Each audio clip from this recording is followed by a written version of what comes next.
या good morning everyone. तो guys कल जो टेस्ट हुआ था हमारा उसके जो आंसर्स हैं वो अभी डिस्कस कर रहे हैं। So starting with the question number 1, which of the following is not true for the arteries. तो आर्टरीज के लिए कौन सा स्टेटमेंट गलत है? फर्स्ट स्टेटमेंट है they carry oxygenated blood. It is a correct statement. हमने ये चीज बोली थी कि जो आर्टरीज होती हैं वो ऑक्सीजनेटेड ब्लड कैरी करती हैं। सेकंड है they have thick walls. Now remember हमने ये बात कही थी कि जो आर्टरीज हैं क्योंकि उनमें ऑक्सीजनेटेड ब्लड होता है यानी कि जो ब्लड है वो डायरेक्टली हार्ट से आता है, इसीलिए आर्टरीज के अंदर जो ब्लड प्रेशर है वो ज़्यादा होता है। क्यों ज़्यादा होता है? बिकॉज वो डायरेक्टली हार्ट से कनेक्टेड है और वो ऑर्गन्स की तरफ ब्लड लेके जाती हैं।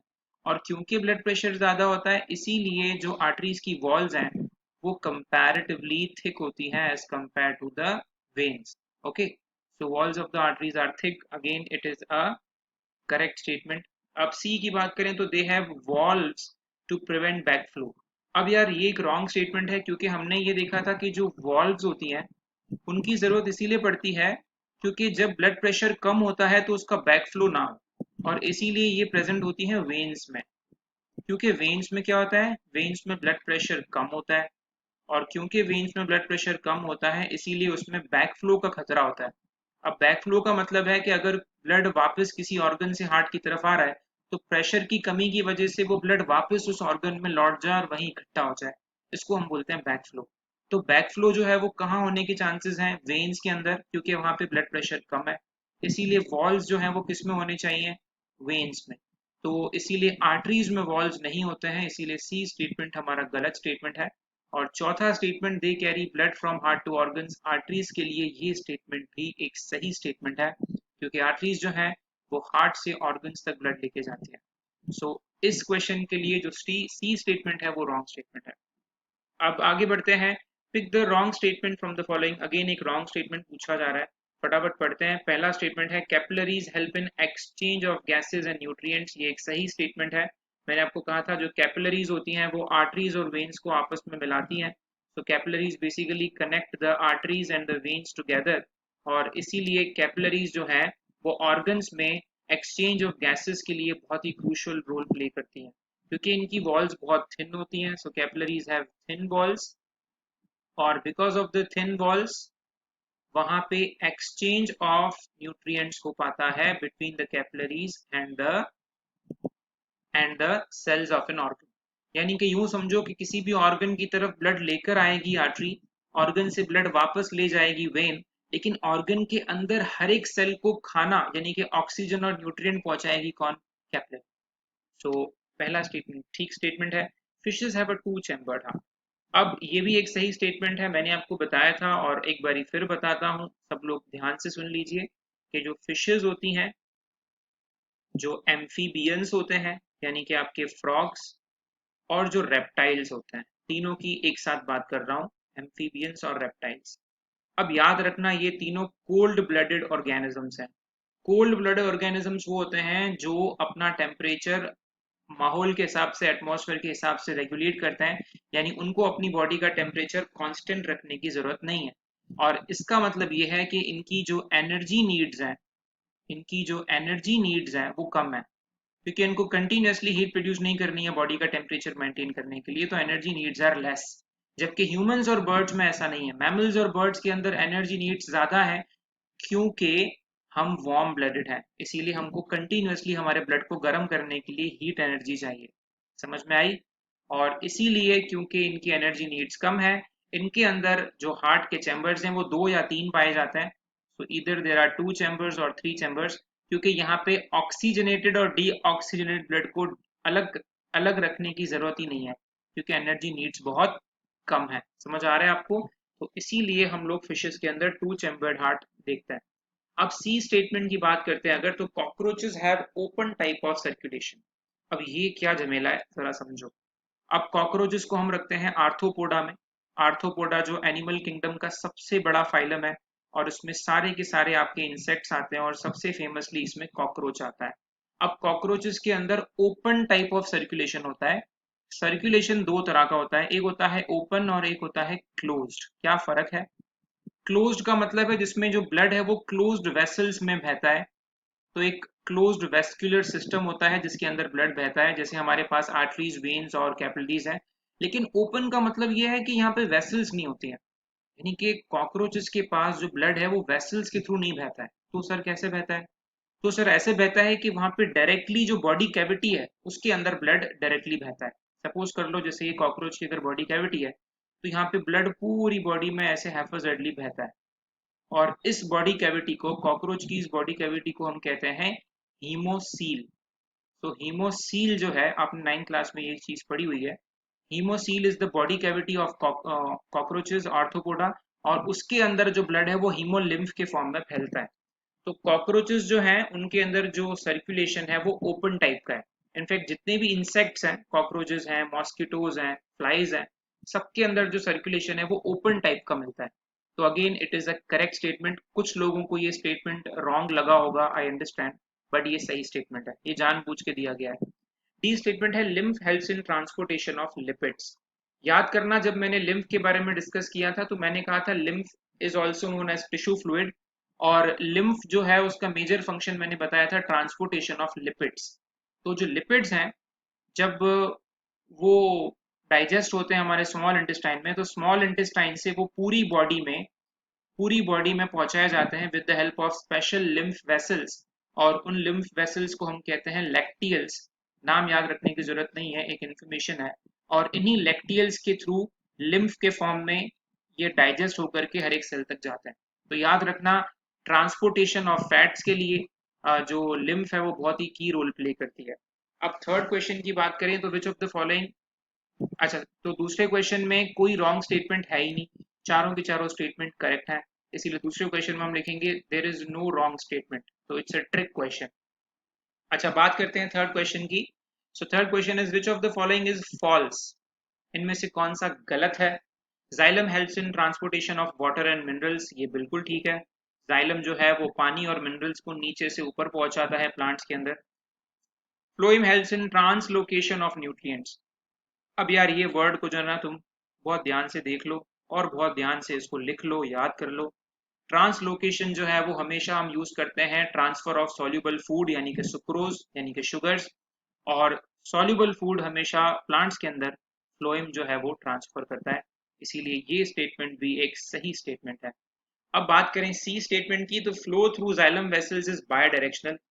Point to be noted here मिलॉट, बाय डायरेक्शनल एक गलत यहाँ पे स्टेटमेंट है, क्योंकि जाइलम के अंदर जो फूड है वो हमेशा यूनी डायरेक्शनल होता है। कैसा होता है भाई?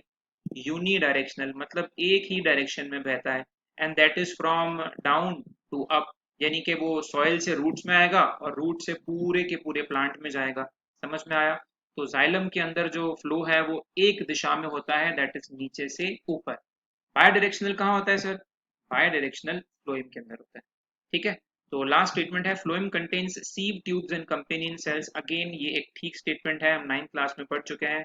फ्लोएम के अंदर सीव ट्यूब्स होती हैं और कंपेनियन सेल्स होते हैं, और यही हेल्प करती हैं ट्रांसफर ऑफ फूड के लिए। क्वेश्चन नंबर 4 बड़ा इंटरेस्टिंग, इसके अंदर बहुत सारे स्टेटमेंट्स हैं, हमें सही स्टेटमेंट चुनना है। पहला स्टेटमेंट मैक्सिमम लोगों ने इसको गलत करा होगा क्योंकि ये मैंने बताया नहीं था, और इसीलिए क्वेश्चन में दिया है RBCs do not have nucleus. अब यार सुनने में बड़ा अजीब है, ऐसा कैसे हो सकता है सर? आरबीसी के पास तो न्यूक्लियस होना ही चाहिए, पर नहीं होता। क्यों नहीं होता? सुनो जरा। आरबीसीज का जो शेप है उसको हम कहते हैं by concave shape. By concave shape मतलब जो दोनों तरफ से दसा हुआ होता है, दबा हुआ होता है। अब ये बाई कॉनकेव शेप क्यों होता है आरबीसीज का? आरबीसीज का शेप बाई कॉनकेव इसीलिए होता है क्योंकि आरबीसीज को कैपिलरीज में से स्क्वीज करके जाना होता है। ये इतनी छोटू छोटू सी कैपिलरीज हैं, इनके थ्रू आरबीसीज को गुजरना है, तो सेल का साइज ज्यादा बड़ा नहीं रख सकते। और बाई कॉनकेव कर अगर इसका शेप है, इससे और आसानी होती है कि ये कैपिलरीज से स्क्वीज होकर के निकल जाए। तो इसीलिए ये बाइकॉनकेव है, ताकि ये कम साइज में रहे, जिसकी हेल्प से ये कैपिलरी से आसानी से निकल जाए। तो इसीलिए जो आरबीसीज का शेप है दैट इज बाइकॉनकेव। अब आरबीसीज के अंदर जो है न्यूक्लियस नहीं होता, क्योंकि आरबीसीज के अंदर एक बहुत ही इंपॉर्टेंट चीज होनी चाहिए जिसको हमने कहा है हीमोग्लोबिन, और यही हीमोग्लोबिन रिस्पॉन्सिबल है for the transfer of oxygen.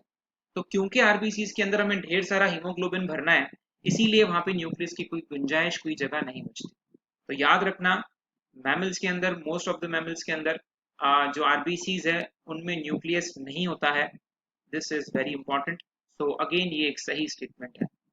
Second statement की बात करें, crocodiles have a 4 chambered heart. अब अगेन ये एक ठीक स्टेटमेंट है। अब यूजुअली जो रेप्टाइल्स होता है ना, यूजुअली रेप्टाइल्स के पास 3 चैम्बर्ड हार्ट होता है। मैंने ऊपर डिस्कस किया था, रेप्टाइल्स के पास 3 चैम्बर्ड हार्ट होता है। पर यहाँ पे ये एक्सेप्शन है कि जो क्रोकोडाइल्स होता है, जो मगरमच्छ होता है, उनके पास 4 चैम्बर्ड हार्ट होता है। तो ये एक एक्सेप्शन है, इसीलिए इसको याद करना, ये एक सही स्टेटमेंट है। अब breathing rate in aquatic animals is less than land animals. अब एक्वेटिक एनिमल्स की ब्रीदिंग रेट जो है वो लैंड एनिमल से कम है। देखो जरा ये क्या मसला है। अब एक तरफ है एक्वेटिक, एक तरफ है लैंड। अब होता यह है कि जो एक्वेटिक ऑर्गेनिजम्स होते हैं उनको जो ऑक्सीजन मिलती है वो डिजोल्व्ड फॉर्म में मिलती है, पानी में घुली हुई फॉर्म में मिलती है, उसको हम कहते हैं डिजोल्व्ड फॉर्म। जबकि जो लैंड ऑर्गेनिजम्स हैं जैसे हम हैं, हमको ऑक्सीजन एयर में मिल जाती है। तो हमारे लिए ज़्यादा आसान है ऑक्सीजन को लेना, क्योंकि ज़्यादा मात्रा में है। और एक्वेटिक ऑर्गेनिजम्स के लिए मुश्किल है। इसीलिए एक्वेटिक ऑर्गेनिजम्स को ज़्यादा बार सांस लेना पड़ती है ताकि ज़्यादा से ज़्यादा ऑक्सीजन अंदर लें। और इसीलिए इनकी जो ब्रीदिंग रेट है वो ज़्यादा होती है as compare to the land animals. यानी कि अगर मुझे 1 मिनट में 16 बार सांस लेना पड़ रहा है, तो वहीं फिश को 1 मिनट में 26 बार सांस लेना पड़ सकता है। So breathing rate is more in the aquatic organism. इसका मतलब ये स्टेटमेंट रॉन्ग है। Pulmonary artery carries deoxygenated blood. अब हालांकि ये आर्टरी है तो इसमें ऑक्सीजनेटेड होना चाहिए, पर ये एक एक्सेप्शन है। पल्मोनरी आर्टरी एकमात्र ऐसी आर्टरी है आपकी बॉडी में जो आर्टरी होते हुए भी कौन सा ब्लड कैरी करती है, डीऑक्सीजनेटेड। तो ये स्टेटमेंट भी सही स्टेटमेंट है। बात करते हैं, lymph is also known as tissue fluid. Again right statement. Lymph को हमने टिश्यू फ्लूइड भी कहा था क्योंकि वो टिश्यूज में पाया जाता है और फिर वहां पर वो हर एक सेल को फूड देने के बाद वो ज्वाइन हो जाता है वेन्स के साथ थ्रू लिम्फ वेसल्स। ठीक। अब एफ स्टेटमेंट कहता है diastolic blood pressure is greater than systolic blood pressure. अब ये देखो जरा क्या इसका फंडा है। मैंने आपको बताया था कि जो ब्लड प्रेशर होता है वो दो तरह का होता है। एक मैंने कहा था आपको सिस्टोलिक होता है और एक डायस्टोलिक होता है। अब जो सिस्टोलिक होता है वो ऊपर वाला होता है जो ज्यादा होता है, 120 जिसकी नॉर्मल वैल्यू थी, और डायस्टोलिक की नॉर्मल वैल्यू थी 80। अब सिस्टोलिक ब्लड प्रेशर ज्यादा इसीलिए होता है क्योंकि इस स्टेट में जो हार्ट है वो कॉन्ट्रैक्ट करता है, यानी कि ब्लड फेंकता है ऑर्गन्स की तरफ। और डायस्टोलिक में जो है वो हार्ट रिलैक्स करता है। तो याद रखना, सिस्टोलिक कॉन्ट्रैक्शन वाला प्रेशर हमेशा ज्यादा होता है और डायस्टोलिक रिलैक्सेशन वाला प्रेशर हमेशा कम होता है। और स्टेटमेंट में उल्टा लिखा गया है। स्टेटमेंट में लिखा हुआ है diastolic blood pressure is greater. इसका मतलब जो एफ स्टेटमेंट है वो एक गलत स्टेटमेंट है। Haemoglobin transports oxygen and carbon dioxide both, बिल्कुल ठीक स्टेटमेंट है। हीमोग्लोबिन ट्रांसपोर्ट करता है ऑक्सीजन का और कार्बन डाइऑक्साइड का। कार्बन डाइऑक्साइड का बहुत कम करता है, लेकिन करता है। Ventricles have thick walls. अब वेंट्रिकल्स जो हैं उनकी वॉल्स ऑरिकल से थिक होती हैं हार्ट में। सपोज कर लो ये हमारा हार्ट है। ठीक है, तो हार्ट के 4 चैम्बर होते हैं कुछ इस तरह। अब याद रखना, जो वेंट्रिकल्स होते हैं ना, जो लोअर वाले लोब्स होते हैं, जो लोअर वाले हार्ट के चैम्बर्स होते हैं, उनकी वॉल्स बहुत थिक होती है। और थिक होने का रीजन ये है क्योंकि उनके अंदर ब्लड प्रेशर बहुत ज्यादा होता है। So because of the high blood pressure in the ventricles, the walls of ventricle is thick. तो ये बेसिकली एक अडेप्टेशन है। ठीक है, तो ये भी एक सही स्टेटमेंट है। अब अगर हम बात करें transpiration is loss of water through roots, तो ये एक रॉन्ग स्टेटमेंट है। याद रखना, जो ट्रांसपिरेशन होती है वो हमेशा जो लीव्स के ऊपर टाइनी पोर्स प्रेजेंट होते हैं जिनको हम स्टोमेटा कहते हैं, उनके थ्रू होता है transpiration, that is loss of water. Roots के थ्रू नहीं होता।